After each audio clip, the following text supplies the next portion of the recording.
se iz zagrebačkog HNK gdje su u tijeku baletne kondicijske vježbe. Tema našeg javljanja je prijedlog zakona o kazalištu koji je u Saboru u prvom čitanju. Bude li usvojen, položaj balerina u Hrvatskoj trebao bi biti bolji. O toj temi razgovarat ćemo s našim gostima.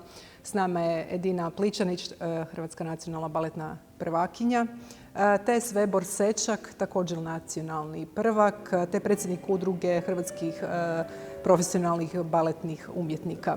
Evo Edina, kakav je položaj balerina u Hrvatskoj? To je pitanje zvuči prejednostavno da bi vam ja dala kratki odgovor, a iskreno koji je položaj neizvjestan. Znači, mi se borimo već 1,5 dana otkad je izašao prvi nacrt zakona koji možda i nije bio tako idealan za nas. Bio je prepun ovih novih ideologija o plesačima kao nomadima. Znači, naša pozicija je postala vrlo kroz godine sa novim protokom i načinom razmišljanja u kulturi vrlo krhka. Evo Svebor, s obzirom sa strane udruge, koji su najčešći problemi s kojima se susrećete?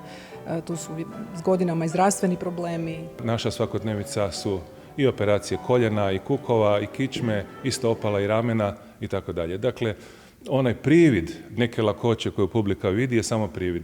To je uistinu teška profesija. Novi zakon o kazalištima se velikim dijelom fokusira upravo na baletne i plesne umjetnike, jer stari zakon o kazalištima iz 2006.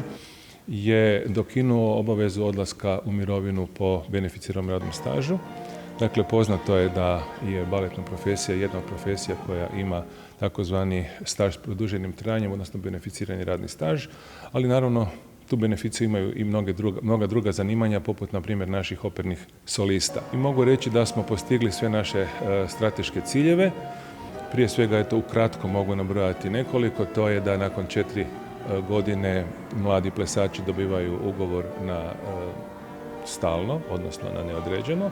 Drugo, da se nakon 20 godina u profesiji može ostvariti pravo na prekvalifikaciju, ali se isto tako može i nastaviti raditi kao plesač do 27 sezona. 27 sezona, to je po beneficiranom stažu jednako 40 godina staža i time mi ostvarujemo pravo na odlazak u mirovinu.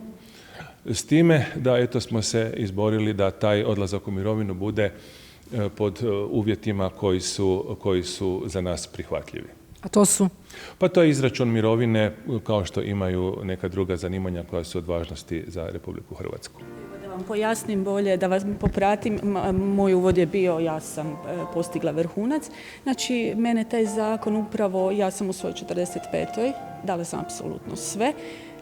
Ulaskom u mirovinu prvo što radim je operacija koljena, gdje u mojim godinama se to ne stavlja, taj polumjetni zglob u koljeno. Stavlja se, meni doktor kaže ti ćeš biti prvi put ćemo tako mladoj osobi to staviti. To se stavlja u 60-ima na 70. Tako da iskreno da, tjelesno kao i sportaši mi smo, ne mogu ono što sam mogla na svim premijerama, no? Znači, novim zakonom vi biste sa 45 godina išli u mirovinu. Otprilike to tu negdje ispada između 45. i 50. Evo, hvala vam na razgovoru. Nadam se da će vaša prava i mogućnosti u našoj zemlji u budućnosti biti bolje.